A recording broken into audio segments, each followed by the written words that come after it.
Well, hello everybody and welcome to the Shed of Dread. It is I, the Gobster. So, just finished watching the dispatches on Channel 4 in relation to Russell Brand. Well, taking on board what has been said and what has been claimed, I still have my doubts. Because, as always with these events, it hasn't gone to the police. No actual criminal charges. He hasn't been arrested. He hasn't been this. He hasn't been that. We don't know. It just stinks of a hit piece. Especially when you see things from in the media when it says things like this. As you can see, they all said they felt ready to speak only after being approached by reporters. Several said they felt compelled to do so given Brand's newfound prominence as an online wellness influencer with millions of followers on YouTube and other sites, which can be used to play into the fact that they came for Russell because of his, let's be brutally truthful, over-the-target comments on corporations, big pharma, governments, and everything else.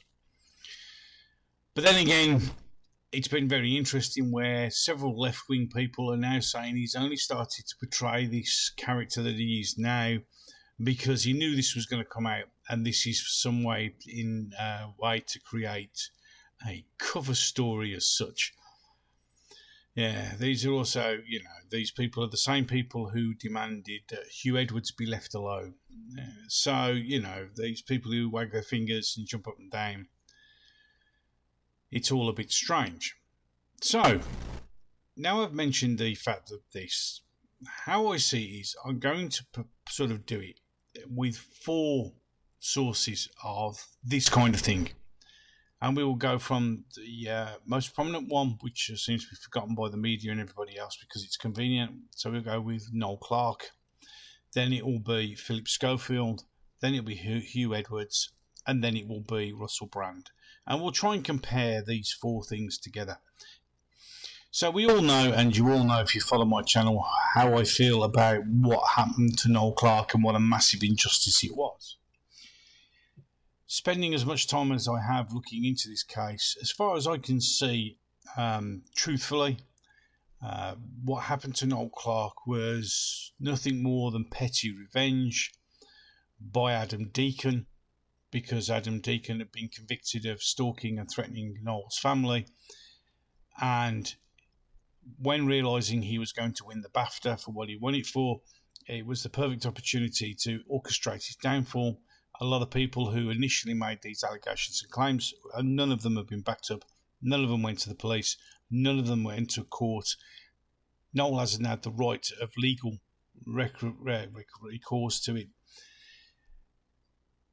But that destroyed the guy's life. It was, as is happening right now with Russell Brand, a trial by social media, a trial by media, but it never went to court because it was never going to go to court because the mission was successful in destroying somebody.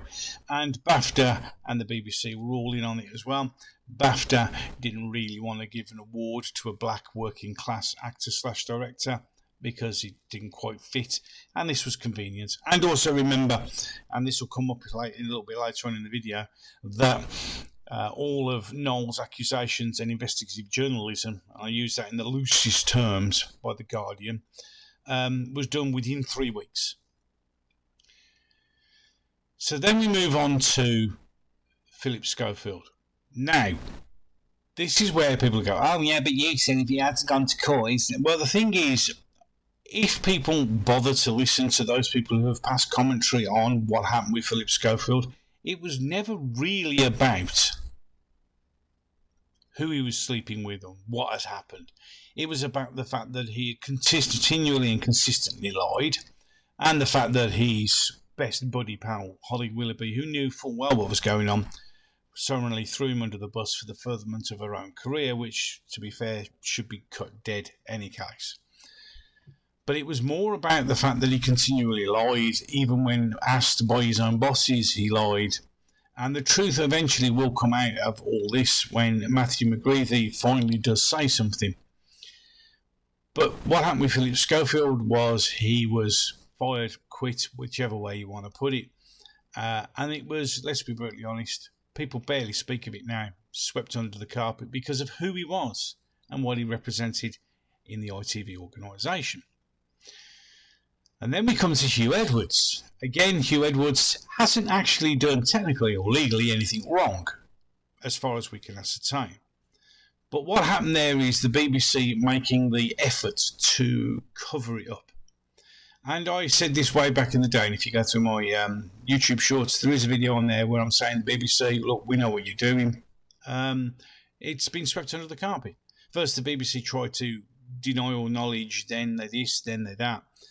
Then eventually they had no alternative but to name it was Hugh Edwards, who then still didn't respond, pulled out the magic mental health issue card and got his wife to come out and say what had happened.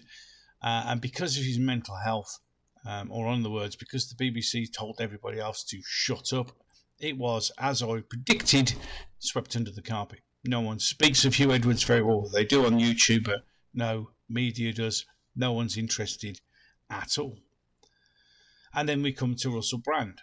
Again, he's been accused by people who remain faceless. Now, I've had people come on to me saying, oh yeah, but you only say, why haven't they gone to the police? You don't understand. They have fear of repercussions. Right, so your fear of repercussions is because you don't want to go to the police where maybe only 5 or 6 people will know.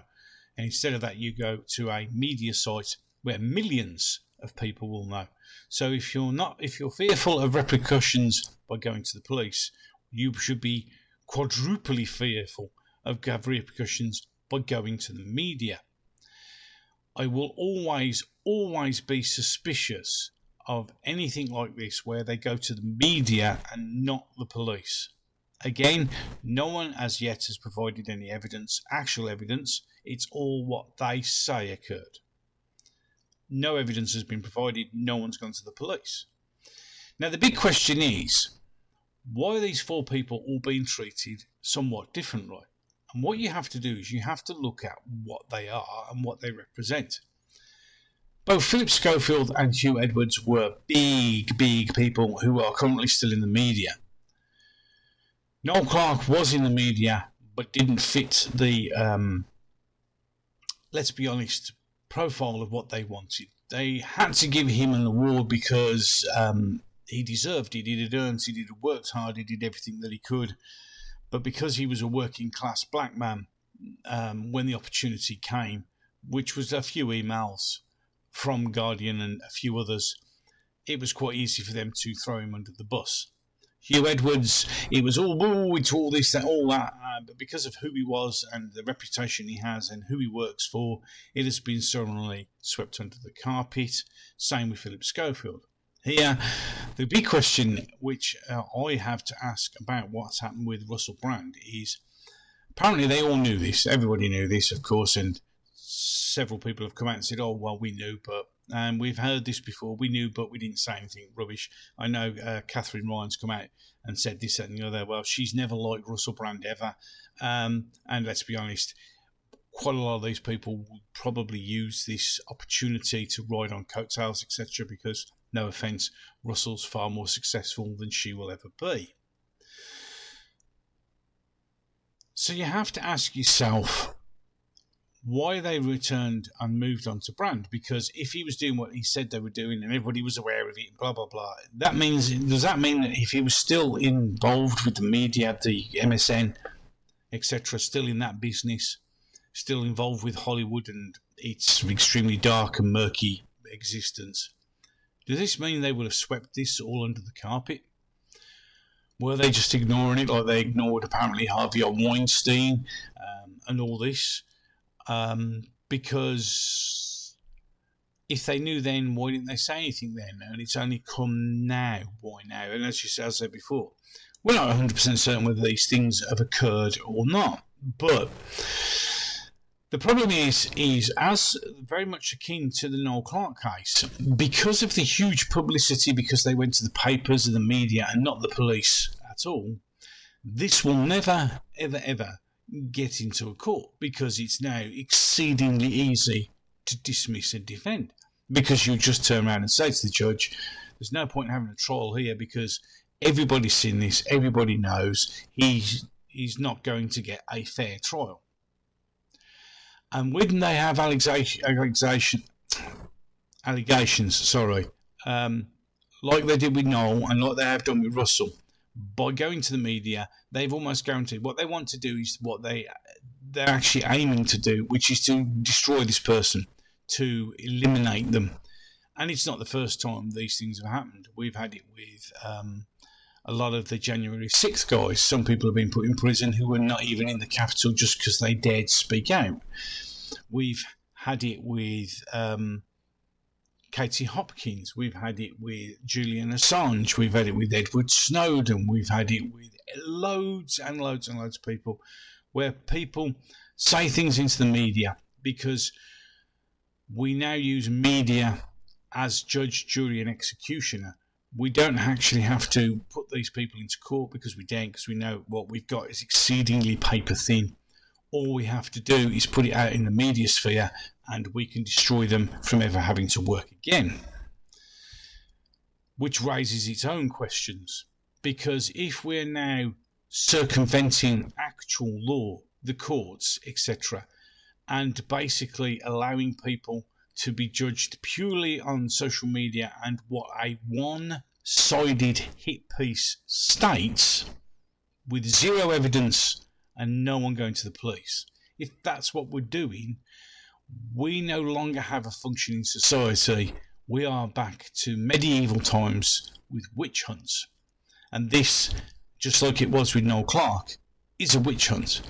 Not as it was with Philip Schofield and Hugh Edwards, where they have both done something wrong, well, not necessarily wrong, but immoral, and both have gone out of their way to lie through their teeth to protect themselves, and in the process allowing, for instance, with the Hugh Edwards, several other people to be practically thrown under the bus to protect him, and the same with Philip Schofield with the continual lies. We have a saying, and it's true in the court of law, where you are innocent until proven guilty. But in recent years, you are guilty no matter what. Just the few hours that since this Russell Brand story broke, you can see the people making their minds up based on not facts, on hearsay, on an allegation, on a rumour. And as I've said on many occasions, as with everything in the world and life as it is in general, you will always look at something with your own personal biases. The best and most hypocritical thing about all this is Russell Brand used to be loved by the left wing.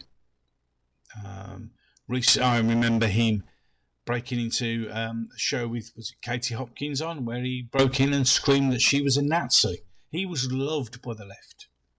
Absolutely loved by the left. But then he left show business. He decided to clear himself up. I mean, when we're talking about the history of Russell Brand, let's be honest, he has written books about his life. He's spoken freely, honestly and openly about everything that he's done in his past. He's admitted to drug addiction, sex addiction, alcoholism. He's admitted that he was, a Lothario, so to speak, and he slept with many, many women. And he's never hidden this. I mean, which is why when somebody says, oh, he slept with a load of people, no one's surprised. No one is shocked at all. But what is the big shock here is the fact that, yet again, the media have done their business. Now, I did mention at the beginning of the video, I was talking about the similarities between this case and Noel Clarke. I mean, we hear the same things. Oh, well, he was bullying, he was coercively doing this. But there is a big difference here. And a huge difference. For one, this apparently has been done, this investigation has been done over several years, and they've had psychologists and people reading his books, all desperately trying to find it. And as I said with the thing which I'll bring back up here, that people only really felt compelled to say anything when they were approached by people. Now, some people said, oh, well, it's about investigative journalism. Well, unfortunately, like many things in modern-day society, if you keep asking, eventually you'll find somebody who will say what you want them to say. You say the things that you want to hear. There are also plenty of people out there that if you show a certain amount of cash, will readily say whatever you tell them to say. And this has happened in everything. Now, the old saying during the coup was, what was it? Follow the science. No, don't follow the science. Because a lot of the science was saying, no, it's rubbish. You follow the money.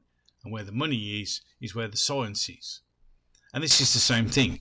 People here, as you can quite clearly see, and this was in their actual reporting, that they didn't go out of him and think, oh, I need to bring this man down because he's evil. No, it's only because they were approached by reporters and only because he's famous. Now, this little particular comment says literally everything about what is happening to Russell Brand without 100% doubt. Now, if, and I've said this before in the previous video, if he gets arrested and charged, then fair enough. And if that's what he did actually do, then he deserves to be punished. But he also deserves a right of reply, which of course social media won't give him. One person posted, well, Russell's not going to see your tweets of support, but the victims are. What victims? Some people are going, oh, it's wrong that he had sex with a 16-year-old girl. Now, whether it's creepy or not, and whether you like it or not, under the law, as long as it's consensual, it is perfectly acceptable for a 16-year-old to sleep with whoever they wish. Whether you accept that or not is beside the point. That is the law. The thing that we're actually supposed to live by, not what we think on social media, not what we think on X or Facebook. So until he is charged with any crimes, I'm going to do the thing that vast majority of people should be doing, and what in reality we all used to do, which was to presume the gentleman was innocent until proven guilty. But this was never going to go to a court case. And when you think about that and you take time to think and look logically at that statement, you have to wonder why they don't want it to go to court, why they're doing this. And is it because he's telling the truth? Is he over the target too many times? You can see the videos on there where he's challenging pharma, he's challenging corporations, he's challenging governmental ideas. And when you actually spend the time to sit down and listen to him, a lot of it is he just wants people to get along and make things life better for everyone. But guess, by doing that, his idea is to give control to us, the people. And elites aren't going to like that, are they? Any case, there's my initial thoughts. I'm sure we'll be doing a few more videos on this as and when information appears and rolls. So it's going to be interesting. It has been interesting. I said I've literally just finished watching the Channel 4 Dispatches thing. Yeah, it wasn't very good. Nah. In fact, it did no more. And I mean, remember, this is Channel 4 who've just announced that they're going to give Chris Packham a platform to say, is it time to break the law to fight climate change? So first they do a hit piece on Russell Brand, and then the next piece you can watch is inciting law breaking to suit an agenda. So just think about that, ladies and gentlemen, as I bring this one to a close. Thank you so much for watching. I hope you did enjoy it. If you did, please feel free to like, share and subscribe. As you may have noticed, there is now a new co-presenter. It's a little dabble into seeing how AI works. It's quite interesting. And I hope you enjoyed the little articles that Lisa has to produce as well, which helps me sort of get more content out for all of you in my diverse and wonderfully varied channel. Thanks so much for watching. And as always, you have only one thing to do, and that is just get out of my shed